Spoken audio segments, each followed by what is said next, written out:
एक शहर में सूर्या नाम का एक आदमी रहता था। वो इस शहर का सबसे बड़ा साइंटिस्ट था। एक दिन शहर की सरकार सूर्या को अपने पास बुलाती है। सूर्या भी उनकी बात सुनने के लिए उनके पास चला जाता है। वहाँ प्राइम मिनिस्टर ने कहा, सूर्या, हमने सुना है हमारे शहर के पास एक स्पेसशिप उतरा है और हमें पूरा यकीन है कि ये स्पेसशिप किसी दूसरे ग्रह से आई है। हमें खबर मिली है कि इस स्पेसशिप में से एक खौफनाक एलियन हमारी धरती पर आया है। मुझे डर है कि वो एलियन हमारे शहर को तबाह न कर दे। उसके आने से हम सब की जान को खतरा हो सकता है। ये सुनकर सूर्या ने कहा, सर, मैं आपके लिए क्या कर सकता हूँ, हुक्म कीजिए। तब प्राइम मिनिस्टर ने कहा, आपको हमारे लिए एक ऐसा रोबोट बनाना होगा जो इस एलियन का मुकाबला करके उसे खत्म कर सके, क्योंकि हमारी आर्मी भी उस एलियन का मुकाबला नहीं कर पाएगी। ये सुनकर सूर्या ने कहा, एक रोबोट? लेकिन सर, उसके लिए बहुत टाइम लगेगा और कोई गड़बड़ भी हो सकती है। तब प्राइम मिनिस्टर ने कहा, ये सब कुछ तुम मुझ पर छोड़ दो। इस वक्त हमें एक रोबोट की जरूरत है। अगर तुमने हमारी रक्षा के लिए एक रोबोट ना बनाया तो वो एलियन हम सबको खत्म कर देगा और हमारा पूरा देश तबाह हो जाएगा।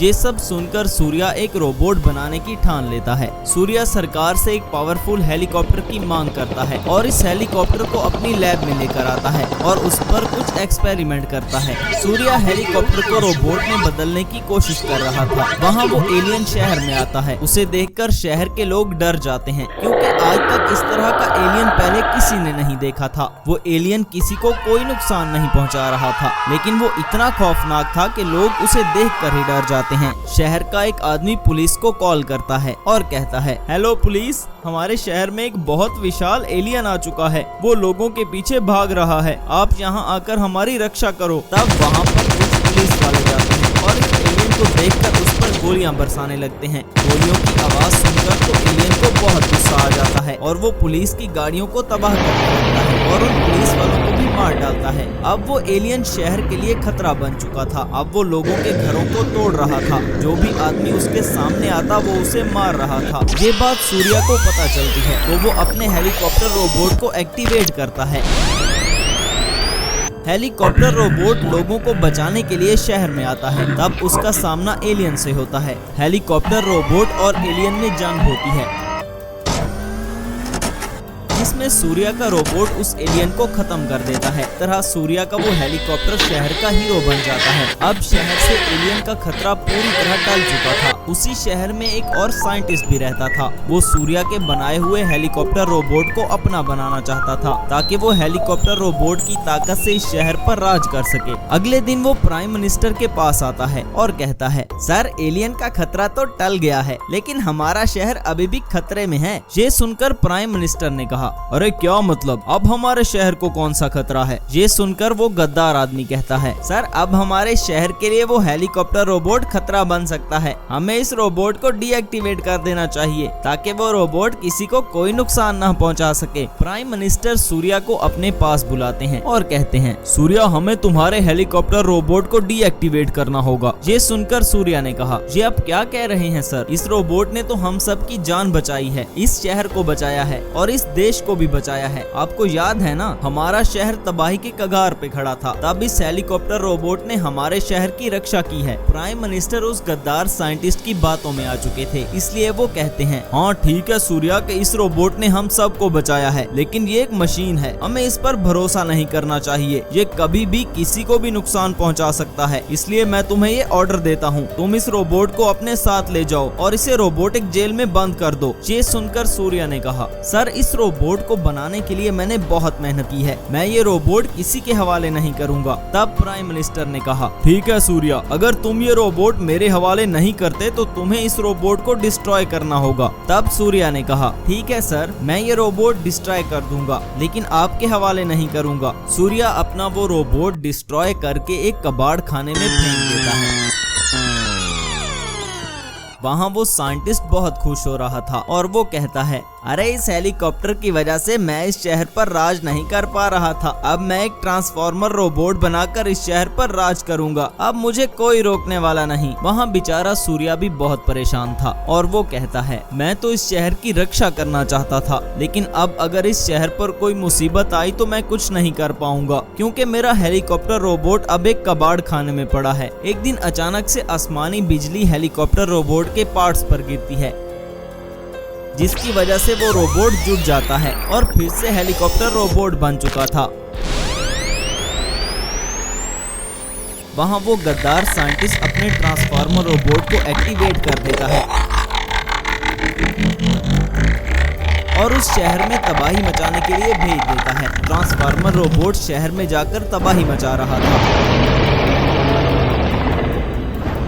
आर्मी उस ट्रांसफार्मर रोबोट को रोकने की कोशिश करती है, लेकिन वो बहुत शक्तिशाली था। सूर्या को भी पता चल चुका था कि इस सब के पीछे उस गद्दार साइंटिस्ट का हाथ है, इसलिए वो प्राइम मिनिस्टर के पास जाकर उस गद्दार साइंटिस्ट के बारे में सब कुछ बताता है और कहता है, सर माफ कीजिए, आपने हेलीकॉप्टर रोबोट को डिस्ट्रॉय करके अच्छा नहीं किया। अब हमारे शहर को तबाह होने से कोई नहीं बचा सकता। तब प्राइम मिनिस्टर ने कहा, क्या तुम वैसा एक और हेलीकॉप्टर रोबोट बना सकते हो? ये सुनकर सूर्या ने जवाब दिया, नहीं सर, इस पर बहुत ज्यादा टाइम लग जाएगा। अब हमें कोई नहीं बचा सकता, वो ट्रांसफार्मर रोबोट हमें नहीं छोड़ेगा। तब प्राइम मिनिस्टर ने कहा, मुझे उस गद्दार साइंटिस्ट की बातों में आकर हेलीकॉप्टर रोबोट को डिस्ट्रॉय नहीं करना चाहिए था। आखिरकार वो हमारा हीरो था। लेकिन हेलीकॉप्टर रोबोट सच में एक हीरो था, इसलिए वो दोबारा शहर में आता है। उसे देखकर ट्रांसफार्मर रोबोट हेलीकॉप्टर रोबोट पर हमला कर देता है। काफी देर की लड़ाई के बाद हेलीकॉप्टर रोबोट ट्रांसफार्मर रोबोट को खत्म कर देता है और फिर से उस शहर को बचा लेता है। मणिपुर नामी गांव में भानु प्रताप नाम का एक गरीब किसान रहता था। भानु प्रताप का एक ही बेटा था जिसका नाम गोपाल था। गोपाल मैकेनिकल इंजीनियरिंग की पढ़ाई करने के लिए शहर गया हुआ था। एक दिन अचानक से भानु प्रताप की तबीयत बहुत खराब होने लगती है और वो बहुत ज्यादा बीमार हो जाता है। इस बात का पता गोपाल को चलता है, इसलिए वो अपनी पढ़ाई छोड़कर गाँव वापस आता है। तब गोपाल के पिताजी कहते हैं, बेटा इस बीमारी की वजह से अब मैं कोई काम नहीं कर सकता, इसलिए अब तुम्हें इस घर को चलाना होगा और सारे खर्चे उठाने होंगे। ये सुनकर गोपाल ने कहा, आप फिक्र मत कीजिए पिताजी, मैंने इतनी पढ़ाई किस लिए की है। कल ही मैं शहर में नौकरी की तलाश में जाऊंगा, मुझे कोई ना कोई नौकरी जरूर मिल जाएगी। अगली सुबह गोपाल नौकरी ढूंढने के लिए शहर जाता है, लेकिन उसे कहीं भी नौकरी नहीं मिलती। गोपाल निराश होकर अपने घर वापस आ जाता है और अपने पिताजी से कहता है, पिताजी मैंने इतने साल पढ़ाई की, लेकिन जब मुझे नौकरी की जरूरत थी तब मुझे कहीं भी काम नहीं मिला। अब मैं यहाँ गांव में रहकर आपकी तरह ही खेती बाड़ी करूँगा और इससे अपना और आपका पेट पालूंगा। ये सुनकर गोपाल के पिताजी कहते हैं, ठीक है बेटा, जैसे तुम्हें ठीक लगता है करो, लेकिन तुम एक पढ़े लिखे इंसान हो, तुम्हें हमारी तरह खेती बाड़ी करना नहीं आएगा। तब भानु प्रताप गोपाल को एक पुराने ट्रैक्टर के बारे में बताता है जो गोपाल के दादाजी ने बनाया था, लेकिन उनके देहांत के बाद इस गांव में कोई भी ऐसा नहीं था जो इस ट्रैक्टर को चला सके। भानु प्रताप गोपाल को लेकर उस जगह जाता है जहां वो ट्रैक्टर कई सालों से खड़ा था। तब गोपाल उस ट्रैक्टर को देखकर कहता है, लगता है इस ट्रैक्टर की उम्र भी मेरे दादाजी के जितनी हो गई है, क्या ये चल पाएगा? ये सुनकर भानु प्रताप ने कहा, बेटा तुम्हारे दादाजी के बाद अब तक तो इसे कोई नहीं चला सका, अब तुम ही इसे चला कर देख लो, शायद ये चल जाए। लेकिन ये क्या, गोपाल उस ट्रैक्टर को चला लेता है और उसे लेकर अपनी खेतों में जाता है। इस तरह गोपाल उस ट्रैक्टर से खेतों में काम करके अपना जीवन बिताने लगता है। लेकिन गोपाल को इस बात का पता नहीं होता कि उसके दादाजी का ट्रैक्टर कोई साधारण ट्रैक्टर नहीं था, बल्कि एक मैजिकल ट्रैक्टर था जिसकी तलाश देश के बड़े बड़े साइंटिस्ट को थी। गांव से काफी दूर एक शहर में रोहित नाम का साइंटिस्ट एक रोबोट बना रहा था। वो इस रोबोट से लोगों को डराकर उनकी जमीनों पर कब्जा करना चाहता था। रोहित आखिरकार उस रोबोट को बनाने में कामयाब हो जाता है।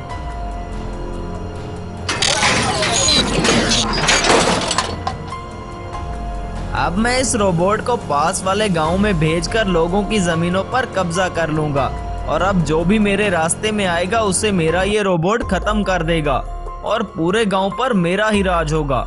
रोहित अपने रोबोट को गांव में तबाही मचाने के लिए भेज देता है।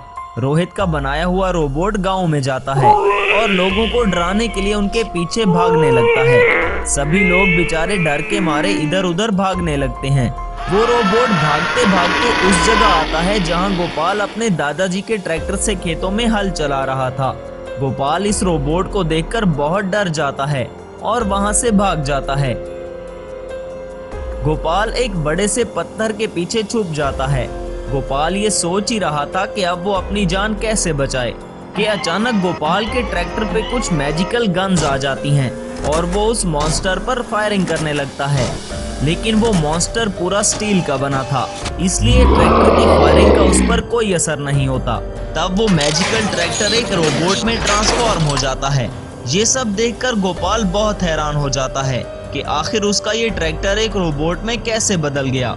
Magical super tractor robot monster robot पर हमला कर देता है और उसे खत्म कर देता है। तब गोपाल डरते डरते उस ट्रैक्टर रोबोट के पास जाता है, लेकिन ये क्या, वो मैजिकल ट्रैक्टर रोबोट तो बोलने लग जाता है और कहता है, तुम डरो मत गोपाल, मैं तो तुम्हारा रक्षक हूँ। ये सुनकर गोपाल ने कहा, आखिर तुम एक पुराने ट्रैक्टर से एक रोबोट में कैसे बदले, ये कैसे हो सकता है? ये सुनकर रोबोट ने कहा, आपके दादाजी एक महान साइंटिस्ट थे, मुझे एक ट्रैक्टर से शक्तिशाली रोबोट उन्होंने ही बनाया था। मरने से पहले आपके दादाजी ने मुझे वचन दिया था कि मैं उनके परिवार और गांव वालों की रक्षा करूंगा, लेकिन इस बात का पता आज तक किसी को नहीं चला कि मैं एक रोबोट हूँ। ये सुनकर गोपाल ने कहा, इस बात का पता अब भी किसी को नहीं चलेगा, तुम फौरन एक ट्रैक्टर में बदल जाओ। तब वो रोबोट एक साधारण ट्रैक्टर में बदल जाता है। गांव में किसी को पता नहीं था कि गोपाल के पास एक मैजिकल ट्रैक्टर है। वहाँ वो साइंटिस्ट भी बहुत परेशान था और वो कहता है, अरे आखिर मेरा बनाया हुआ रोबोट कहाँ गया? उसे जमीन खा गई या आसमान? लगता है मुझे अपने रोबोट को ढूंढने के लिए उसी गांव में जाना होगा। रोहित अपनी गाड़ी पर उस रोबोट को ढूंढने के लिए गांव में आता है। रास्ते में उसे गोपाल मिल जाता है। तब रोहित ने गोपाल से पूछा, ए गांव वाले, क्या तुमने इस गांव में एक विशाल रोबोट को देखा है? ये सुनकर गोपाल ने कहा, हाँ मैंने वो रोबोट देखा है, वो हमारे गांव में आकर तबाही मचा रहा था। उस रोबोट की वजह से हमारे गांव का बहुत नुकसान हुआ है। क्या वो रोबोट तुमने इस गांव में भेजा था? ये सुनकर वो साइंटिस्ट कहता है, अगर तुम मुझे उस रोबोट के बारे में बता दो तो मैं तुम्हें बताऊंगा कि वो रोबोट किसका है। ये सुनकर गोपाल ने कहा, मैंने उस रोबोट को गांव से बाहर खेतों में देखा था। ये सुनते ही रोहित नाम का साइंटिस्ट अपनी गाड़ी पर वहां से भाग जाता है। गोपाल समझ चुका था कि ये सब इसी आदमी ने किया है और वो साइंटिस्ट खेतों में जाकर देखता है तो वहां उसका रोबोट डिस्ट्रॉय हुआ पड़ा था। ये देखकर रोहित ने कहा, अरे आखिर मेरे रोबोट को किसने डिस्ट्रॉय किया होगा? रोहित कुछ भी समझ नहीं पा रहा था, इसलिए वो अपनी लैब में इस बार एक पावरफुल ट्रक लेकर आता है और कहता है, इस बार मैं एक पावरफुल ट्रक रोबोट बनाऊंगा जो इस पूरे गांव को तबाह कर देगा। रोहित उस ट्रक को एक रोबोट में ट्रांसफॉर्म कर देता है और कहता है, अब मैं देखता हूँ कि वो गांव वाले मेरे ट्रक रोबोट को कैसे खत्म करते हैं। इस बार रोहित ने एक शक्तिशाली रोबोट बनाया था। वो अपने ट्रक रोबोट से कहता है, ट्रक रोबोट तुम इस गांव में जाओ और पूरे गांव में तबाही मचा दो, वहाँ कोई भी बचने ना पाए। तब ट्रक रोबोट उस गांव में जाता है। ट्रक रोबोट को देखकर एक गांव वाला कहता है, अरे बाप रे, ये रोबोट तो पहले वाले रोबोट से भी बहुत बड़ा है, ये हमें जिंदा नहीं छोड़ेगा। ये सब गोपाल भी देख रहा था।